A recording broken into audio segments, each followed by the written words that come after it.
Hey folks, welcome back to CP Plus 2026. Now we're at the Sigma booth. This place had a line around the block last year with the release of the BF camera, as well as the 200 to 600 lens. This year it's dressed up like Casper the Ghost. I've never seen a booth that's like closed off from the outside with all this sheer fabric, but it looks pretty cool.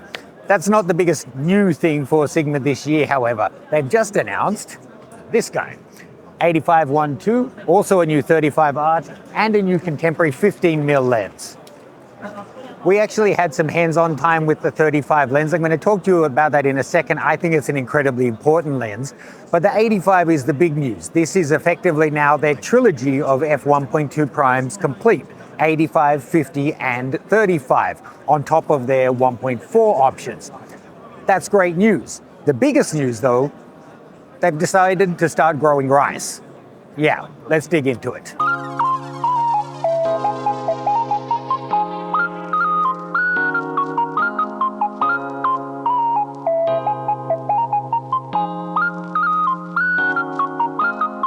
This video from CP Plus 2026 is brought to you by B&H in-store payment card Payboot. Check it out, full details are below. It instantly credits you back the amount of state sales tax on your order, which could save you hundreds, even thousands of dollars. You can see full details below.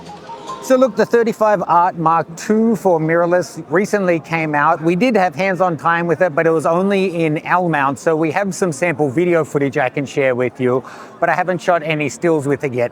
This and the 50mm Art, which no doubt will get a Generation 2 before long, for me are really important lenses, mainly for what they represent to the photography industry.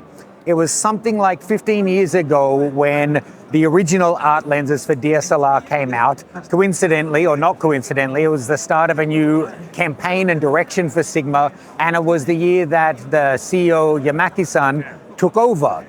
And they really shattered expectations in the industry. No third-party manufacturer was making anything close to the camera manufacturer's own lenses.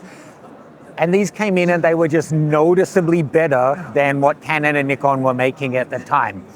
Fast forwarding, I think it's fair to say that this and the shift that it had in the industry has shaped how the industry looks today. So whilst I don't shoot with either of these, they're not available for Z mount, I do think they're hugely important. Likewise, the 85mm, we don't have full specifications on it yet. It does look fairly nice and small. Let's muscle in and show you.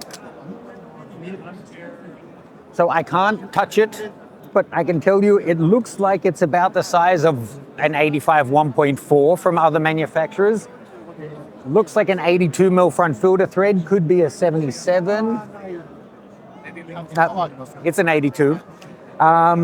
Not allowed to touch it at all, so I can't comment on how heavy it is. For portrait photographers, you know, you're not compromising anymore. Sigma saves you money over the main camera manufacturing brands, but the quality is right up there. And people who lust after that 1.2, that extra half a stop of light over the 1.4, this is great to have that as an option. I just wish Canon and Nikon would join the party and let more companies make these kind of premium lenses for their mount. So more than the lens itself, I think this is great to see as a statement. In the same way the 35 and 50 arts are important for their own right, it's saying to Canon, Nikon, Sony that they can make these really high-end lenses. They do it end-to-end.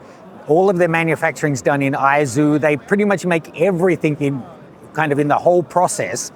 And it's just kind of them showing that they're keeping up. And like I said, two of my favorite releases from last year were from Sigma, the 200 F2 and the 300 to 600 F4 zoom. Incredible pieces of kit. Can't wait to test this one out. But let's jump to the headline here. Sigma are going to make rice.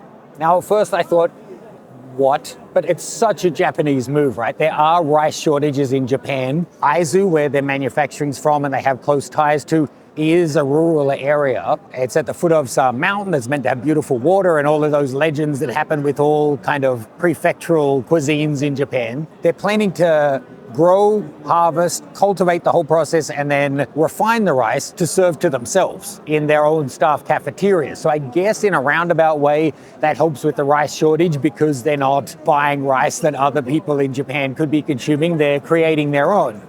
So I don't know what to think of it. One way I think it's really cool, and why not? On another hand, I think would it be nice to be supporting existing generational rice farmers? I don't know. That might be the fifth generation farmer speaking in me rather than the tech guy.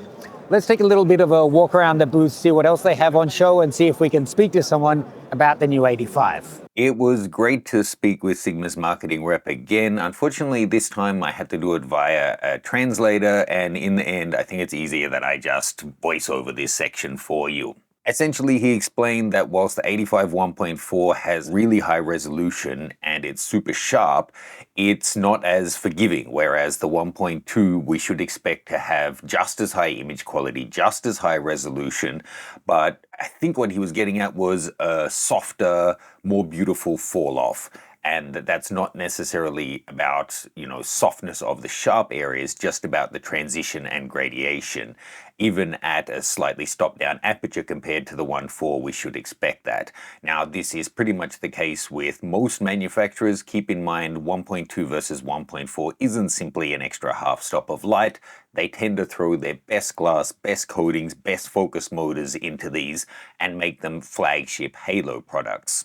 I also had the opportunity to speak with a PR rep who also didn't want to be on camera, and so I have the voice over this section, who was explaining about the rice farm, that it was the CEO's family history with his father's love of the region and the imprint that had left the visits going there that made him want to create this farm, and that it will be engaging with local farmers. Indeed, some of the Sigma staff who work at the factory are also part-time farmers, and they'll be going into it. At first, the rice will be going to the staff cafeterias, but then potentially it can be provided to the community or sold if they have a surplus of supply.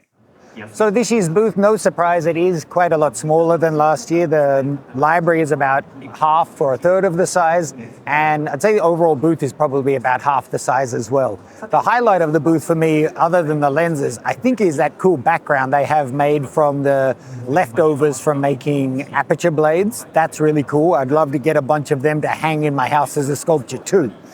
I would say the 35 art is important, the 85 is a statement piece, and the rice farm is just the essence of who Sigma actually are. I wasn't able to put that on camera, but I did speak with the PR rep, and hearing her retell the CEO's passion for the region and understanding how it will be employing locals and using people from that region for the farming, it's a much more heartwarming story than you get from just reading the press release.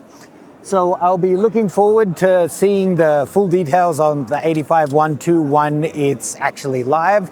Right now, I can tell you it's about that big, and it's got an 82mm filter thread, and they're saying the sharpness and resolution should match the 1.4 but have a more pleasing overall look. So pretty much what you're looking for from a 1.2.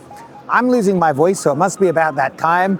Hope you're enjoying these videos. Make sure you're subscribed and turned on notifications because we still have more coming to you from CP Plus 2026.